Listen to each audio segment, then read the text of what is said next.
আসসালামু আলাইকুম ভিউয়ার্স, আপনাদের প্রত্যেকের জন্য আরেকটি গুরুত্বপূর্ণ কন্টেন্ট নিয়ে আমরা দাঁড়িয়েছি। আমার এই উক্ত কন্টেন্টটা যারা মেকানিক্স আছে এবং যারা ড্রাইভার আছে তাদের প্রত্যেকের জন্য খুবই গুরুত্বপূর্ণ এবং অটোমোটিভ মেকানিক্সের লেভেল 1 এর জন্য আরও বেশি গুরুত্বপূর্ণ বলে আমি মনে করি। দেখেন, সরাসরি এখানে আমরা চলে আসি। এটি হলো অয়েল প্রেশার সুইচ। এই অয়েল প্রেশার সুইচটা কীভাবে কাজ করে আমরা কিন্তু বাইরে থেকে এটা বুঝতে পারি না। আমরা যদি সরাসরি আমাদের এই সার্কিটের দিকে একটু খেয়াল করি ভালো করে, তাহলে দেখেন এইটা হলো অয়েল প্রেশার সুইচ। এই অয়েল প্রেশার সুইচে সাধারণত আমরা এই অয়েল প্রেশার সুইচ দিয়ে আমরা একটু দেখাচ্ছি আপনাদেরকে, একটু খেয়াল করি। এই অয়েল প্রেশার সুইচে আমরা যখনই এই ইগনিশন সুইচ যখন অন করবে তখন কি হবে, বাতিটা এরকম, এটি হলো ড্যাশবোর্ডের মধ্যে থাকে এই অয়েল প্রেশার ইন্ডিকেটর ল্যাম্পটা। অয়েল প্রেশার ইন্ডিকেটর ল্যাম্পটা সাধারণত থাকবে হইলো ড্যাশবোর্ডের ভিতরে থাকবে, এখানে সিবি পয়েন্টের মতো এটার ভিতরে থাকবে।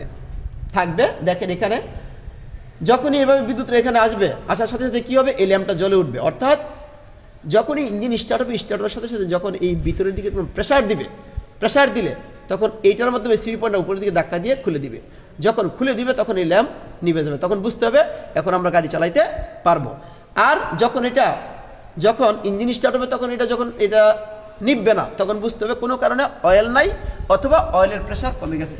যখন অয়েলের প্রেশার কমে যাবে বা অয়েল না থাকবে তখন কিন্তু সাথে সাথে যখন এই ল্যাম্পটা না নিভবে তখন কিন্তু আমরা সাথে সাথে কী করবো, আমরা ইঞ্জিন অফ করে দিব, তখন আর চালাবো না। তখন অবশ্যই লুব্রিকেটিং সিস্টেমটাকে ভালো করে মেনটেন করার পর, সার্ভিসিং করার পরে আমরা কি করব, অবশ্যই তখন আমরা গাড়ি চালাবো। এর আগে কিন্তু গাড়ি চালাবো তাহলে কিন্তু মারাত্মক ক্ষতি হয়ে যাবে। অনেক ড্রাইভার আছে আমরা এই জিনিসটা বুঝি না, তাদের কিন্তু অবশ্যই সেটা বোঝার দরকার। এখানে সরাসরি আমরা একটু চলে আসি।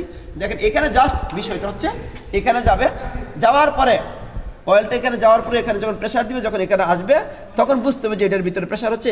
তখন এই অয়েল ফিল্টার আছে, এই অয়েল ফিল্টারের মধ্যে ফিল্টারিং করার পরে কিন্তু দেখতে পাচ্ছেন যে ইঞ্জিনের, এই যে দেখতে পাচ্ছি আমরা সরাসরি এই ইঞ্জিনের উপরে চলে আসবে। যখন উপরে চলে আসবে তখনই কিন্তু আমাদের সুন্দরভাবে ইঞ্জিনটা কী হবে, বিভিন্ন অংশগুলো পিচ্ছিল হবে।